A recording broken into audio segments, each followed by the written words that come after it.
Hi everyone, creative दिशा में आप सभी का स्वागत है।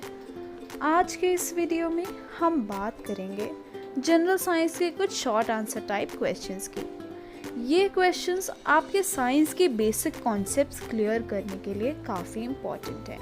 तो चलिए शुरू करते हैं और सबसे पहला क्वेश्चन देखते हैं। पहाड़ी सड़कें सीधी ना बनाकर घुमावदार क्यों बनाई जाती हैं? तो दोस्तों, पहाड़ी सड़कों को सीधी ढाल बनाने से वाहन को आवश्यक घर्षण बल नहीं मिल सकेगा, जिससे वाहन फिसलने लगेगा और ऊपर नहीं चढ़ पाएगा। और दूसरी तरफ देखें तो सड़कें अगर घुमावदार बनाएंगे तो ढाल कम हो जाएगा और इससे आवश्यक घर्षण बल मिल पाएगा और इससे आसानी से वाहन ऊपर चढ़ पाएंगे। आगे बढ़ते हुए अगला क्वेश्चन है, हाइड्रोजन भरा गुब्बारा एक ऊंचाई तक जाकर क्यों रुक जाता है? तो दोस्तों, ऊंचाई के साथ घनत्व कम होता जाता है। गुब्बारा जब तक ऊपर तक उठता रहेगा तब तक हाइड्रोजन का घनत्व हवा के साथ कम रहेगा। जिस ऊंचाई पर हवा व हाइड्रोजन का घनत्व बराबर हो जाएगा वहीं गुब्बारे का ऊपर उठना रुक जाएगा। आगे बढ़ते हुए अगला क्वेश्चन है, पैराशूट से कूदने वाले व्यक्ति का वेग कुछ दूरी तक तो बढ़ता है लेकिन उसके बाद स्थिर हो जाता है, तो इसका कारण क्या है? तो दोस्तों, प्रारंभ में व्यक्ति गुरुत्वीय त्वरण से ही नीचे गिरता है। जैसे ही पैराशूट खुलता है, एक उपलावन बल जो छतरी के क्षेत्रफल के समानुपाती होता है ऊपर की ओर लगने लगता है। इससे त्वरण कम होता जाता है और शीघ्र ही शून्य हो जाता है और तब वह अचर सीमांत चाल से नीचे उतरता है। आगे बढ़ते हुए अगला क्वेश्चन है, बरसात में सायरन की ध्वनि दूर तक क्यों सुनाई देती है? तो दोस्तों, जल वाष्प के कारण वायुमंडलीय घनत्व ज्यादा होता है और ध्वनि की चाल घनत्व के वर्गमूल के समानुपाती होती है, अतः ध्वनि तेज तथा दूर तक सुनाई पड़ती है। चलिए आगे बढ़ते हैं और आज का अगला क्वेश्चन देखते हैं। किसी चालक तार में विद्युत धारा प्रवाहित करने पर ताप क्यों बढ़ जाता है? तो दोस्तों, तार में विद्युत धारा प्रवाहित करने पर तार का तापक्रम बढ़ जाता है क्योंकि उसमें प्रवाहित इलेक्ट्रॉन आपस में टकराते हैं, जिस वजह से ऊष्मा उत्पन्न होती है और वह उसका ताप बढ़ा देती है। आगे बढ़ते हुए अगला क्वेश्चन है, समुद्री लहरों को शांत करने के लिए लहरों पर तेल डाल देते हैं, तो ऐसा क्यों? तो दोस्तों, तेल डालने पर यह हवा की दिशा में दूर तक फैल जाती हैं। तेल वाले जल का पृष्ठ तनाव बिना तेल वाले जल के पृष्ठ तनाव से कम होता है, अतः पहले वाले जल को दूसरा जलवायु की विपरीत दिशा में खींचता है, जिससे लहरें शांत हो जाती हैं। आगे बढ़ते हुए अगला क्वेश्चन है, सर्दी में लोहा लकड़ी की अपेक्षा अधिक ठंडा लगता है, यद्यपि दोनों का ताप समान होता है, तो ऐसा क्यों? तो दोस्तों, लोहा ऊष्मा का सुचालक है। सर्दी में इसका ताप शरीर के ताप से कम होने के कारण हमारे शरीर के ऊष्मा इसमें प्रवाहित होती है, अतः यह हमें ठंडा लगता है। और लकड़ी ऊष्मा का कुचालक होने के कारण हमें शरीर से ऊष्मा बहुत धीरे धीरे लेती है, इसीलिए यह हमें कम ठंडी लगती है। आगे बढ़ते हुए अगला क्वेश्चन है, चंद्रमा पर बर्फ को गर्म करने पर वह सीधे भाप में कैसे बदल जाती है? तो दोस्तों, चंद्रमा पर वायु दाब पारे के 0.1 सेंटीमीटर दबाव से भी कम होता है। दाब घटने पर जल का क्वथनांक घटता है। पारे के 0.46 सेंटीमीटर दाब पर जल का क्वथनांक 0 डिग्री सेल्सियस रह जाता है। अतः यदि चंद्रमा पर बर्फ को कम किया जाए तो वह सीधे भाप में परिवर्तित हो जाती है। चलिए आगे बढ़ते हैं और अगला क्वेश्चन देखते हैं। बिजली कड़कने पर खिड़की के कांच क्यों झनझनाती हैं? तो दोस्तों, बिजली कड़कने से ध्वनि तरंगें उत्पन्न होती हैं। जब कभी ध्वनि तरंग की आवृत्ति कांच की स्वाभाविक आवृत्ति के बराबर हो जाती है तो अनुनाद की स्थिति उत्पन्न हो जाती है। अतः कांच बहुत बड़े आयाम से दोलित हो जाता है, अर्थात कांच झनझना उठता है। आगे बढ़ते हुए अगला क्वेश्चन है, रेफ्रिजरेटर में शीतलक कुंडलियां ऊपर क्यों लगाई जाती हैं? तो दोस्तों, ऊपर की वायु शीतलक के संपर्क में आकर ठंडी हो जाती है और यह भारी होने के कारण नीचे को चली जाती है तथा नीचे की गर्म वायु हल्की होने के कारण ऊपर आ जाती है। इस तरह वायु में संवहन धाराएं बन जाती हैं तथा पूरा वह स्थान ठंडा रहता है। यदि कुंडलियां नीचे लगाई जाए तो संवहन संभव नहीं होगा। चलिए आगे बढ़ते हैं और अगला क्वेश्चन देखते हैं। रेगिस्तान दिन में बहुत गर्म तथा रात में बहुत ठंडा हो जाता है, तो ऐसा क्यों? तो दोस्तों, रेत ऊष्मा का अच्छा अवशोषक होने के कारण सूर्य की ऊष्मा को अवशोषित कर रेगिस्तान को गर्म बना देता है। अच्छा अवशोषक अच्छा उत्सर्जक भी होता है। अतः रात में रेत की संपूर्ण ऊष्मा उत्सर्जित हो जाती है, जिससे रेगिस्तान ठंडा हो जाता है। अगला क्वेश्चन है, कोई वस्तु जब गर्म की जाती है तो वह पहले लाल क्यों दिखती है? तो दोस्तों, साधारण ताप पर केवल बड़ी तरंग दैर्ध्य वाली किरणें निकलने के कारण वस्तु लाल दिखने लगती है। चलिए आगे बढ़ते हैं और अगला क्वेश्चन देखते हैं। 1 किलो पंख का भार 1 किलो शीशे के भार से कम होगा, तो ऐसा क्यों? तो दोस्तों, पंख के ढेर पर उत्प्लावन बल शीशे के ढेर पर लगे उत्प्लावन बल से अधिक होता है। इसीलिए 1 किलो पंख का भार 1 किलो शीशे के भार से कम होता है। चलिए आगे बढ़ते हैं और अगला क्वेश्चन देखते हैं। गर्मियों में दोलक घड़ी सुस्त क्यों चलती है? तो दोस्तों, दोलक घड़ी का पेंडुलम धातु का बना होने के कारण इसकी लंबाई कुछ बढ़ जाती है। अतः सूत्रानुसार t = 2π√L/g से t का मान बढ़ जाता है, अर्थात घड़ी सुस्त चलती है।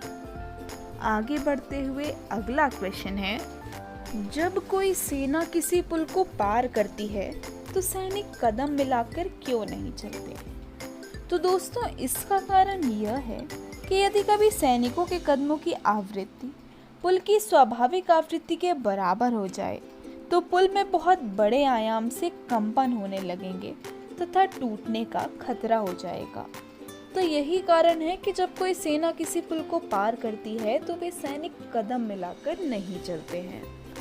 आगे बढ़ते हुए अगला क्वेश्चन है, पानी की छोटी बूंदें गोल क्यों होती हैं?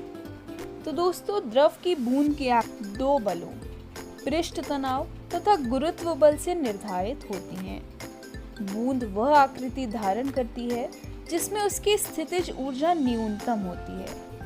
छोटी बूंद के लिए केवल पृष्ठ तनाव ही कार्य करता है। इस स्थिति में स्थितिज ऊर्जा न्यूनतम तब होगी जब पृष्ठीय क्षेत्रफल न्यूनतम हो, अतः बूंद गोलाकार हो जाती है।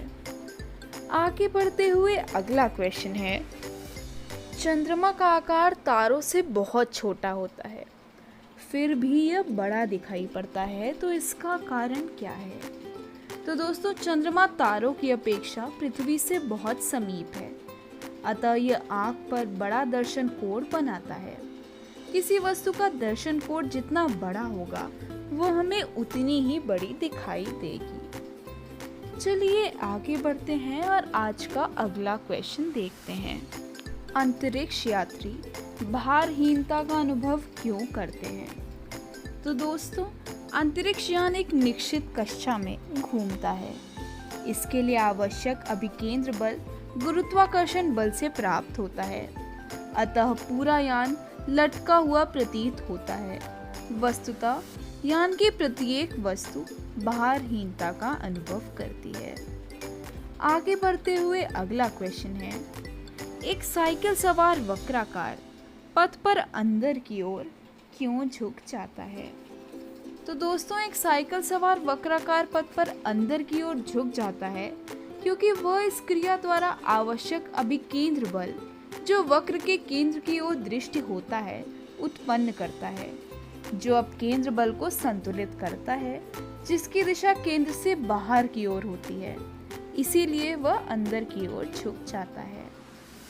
आगे बढ़ते हुए अगला क्वेश्चन है, भौरे गुनगुनाते क्यों हैं? तो दोस्तों, जब भौरे उड़ते हैं तो इनके पंखों में बहुत तेज कंपन होता है। यह लगभग 400 हर्ट्ज तक का होता है और उनके पंखों में इसी कंपन के कारण गुनगुनाहट होती है। चलिए आगे बढ़ते हैं और अगला क्वेश्चन देखते हैं, उगता और अस्त होता सूर्य लाल क्यों होता है? तो दोस्तों, उगते और अस्त होते समय सूर्य क्षितिज के समीप होता है, अतः प्रकाश को वायुमंडल में अधिक चलना पड़ता है। लाल रंग के प्रकाश का तरंग दैर्घ्य सबसे अधिक होने के कारण इसकी किरणें बहुत कम बिखरती हैं और शेष रंग वायुमंडल में बिखर जाते हैं, अतः लाल रंग ही हमारी आंखों तक पहुंच जाता है और इसी कारण से उगता और अस्त होता हुआ सूरज हमें लाल दिखाई देता है। चलिए आगे बढ़ते हैं और अगला क्वेश्चन देखते हैं, पीछे देखने के लिए गाड़ियों में उत्तल दर्पण का प्रयोग किया जाता है, तो ऐसा क्यों? तो दोस्तों, उत्तल दर्पण से पीछे आने वाली कई वाहनों के सूक्ष्म वास्तविक चित्र चालक को प्राप्त होते हैं और इसी कारण से वाहन में उत्तल दर्पण का प्रयोग किया जाता है। आगे बढ़ते हुए अगला क्वेश्चन है, मौत के कुएं में मोटरसाइकिल चलाना कैसे संभव है? तो दोस्तों, मौत के कुएं में जब चालक कुएं की दीवार पर मोटरसाइकिल तेजी से दौड़ाता है तो वह स्वयं को मोटरसाइकिल समेत कुछ झुकाए रखता है। इस दशा में दीवार द्वारा आरोपित बल का क्षैतिज घटक आवश्यक अभिकेंद्र बल प्रदान करता है तथा ऊर्ध्वाधर घटक मोटरसाइकिल व चालक के भार को संतुलित करता है और इसी कारण से वह मौत के कुएं में मोटरसाइकिल को चला पाता है। आगे बढ़ते हुए अगला क्वेश्चन है, लोहे की अपेक्षा रबर अधिक प्रत्यास्थ क्यों है? तो दोस्तों, रबड़ को खींचकर छोड़ देने पर अपनी पूर्वावस्था पूर्णतः वह प्राप्त कर लेता है, जबकि लोहे की तार को खींचकर छोड़ने पर कुछ विरूपता आ जाती है। यही कारण है कि रबड़ लोहे की अपेक्षा अधिक प्रत्यास्थ है। आगे बढ़ते हुए अगला क्वेश्चन है, रेगिस्तान में मृग मरीचिका कैसे बनती है? तो दोस्तों, रेगिस्तान में वायु गर्म होकर ऊपर उठती है, जिससे नीचे वायु विरल एवं ऊपर सघन माध्यम का निर्माण करती है। किसी पेड़ की चोटी से चलने वाली किरणें जब सघन वायु से विरल वायु में प्रवेश करती हैं, तो उनका पूर्ण आंतरिक परावर्तन हो जाता है और किरणें प्रतिबिंबित चोटी से आती प्रतीत होती हैं। इसीलिए थल के स्थान पर जल का भ्रम होता है और इसे ही हम मृगमरीचिका की संज्ञा देते हैं। आगे बढ़ते हुए अगला क्वेश्चन है, पृथ्वी की गुरुत्वाकर्षण शक्ति एकाएक खत्म हो जाए तो क्या होगा? तो दोस्तों, यदि पृथ्वी की गुरुत्वाकर्षण शक्ति एकाएक समाप्त हो जाए तो सभी वस्तुएं अंतरिक्ष में तैरती नजर आएंगी। मानव एवं जीव जंतुओं सभी की गतिविधियां ठप हो जाएंगी क्योंकि उनके चलने फिरने की शक्ति ही समाप्त हो जाएगी। आगे बढ़ते हुए अगला क्वेश्चन है, ब्लॉटिंग पेपर स्याही को कैसे सोखता है? तो दोस्तों, सोखता पेपर यानी ब्लॉटिंग पेपर में छोटी छोटी केश नलियां पाई जाती हैं। स्याही में पृष्ठ तनाव के गुण के कारण स्याही इन केश नलियों में चली जाती है और इस प्रकार स्याही सोखने में सोखता पेपर सहायक होता है। आगे बढ़ते हुए अगला क्वेश्चन है, यदि दो जलपोत एक दूसरे के समांतर व आसपास चल रहे हों तो उनके टकराने की संभावना क्यों रहती है? तो दोस्तों, जल पोतों के बीच वायु वेग बढ़ जाता है, अतः बर्नौली के प्रमेय के अनुसार दाब घट जाता है, अतएव वह एक दूसरे की ओर खिंच जाते हैं और आपस में टकरा सकते हैं। तो दोस्तों, आज के वीडियो में हमने बात करी जनरल साइंस के कुछ शॉर्ट क्वेश्चन आंसर्स की। यह क्वेश्चंस आपके बेसिक कॉन्सेप्ट्स क्लियर करने के लिए परीक्षा पॉइंट ऑफ व्यू से भी काफ़ी इम्पोर्टेंट हैं। तो आज के वीडियो में बस इतना ही। मिलते हैं अपने नेक्स्ट वीडियो में कुछ और जानकारी के साथ। अगर आपको यह वीडियो पसंद आया हो तो इस वीडियो को लाइक करें और क्रिएटिव दिशा चैनल को सब्सक्राइब कर लें। Thank you.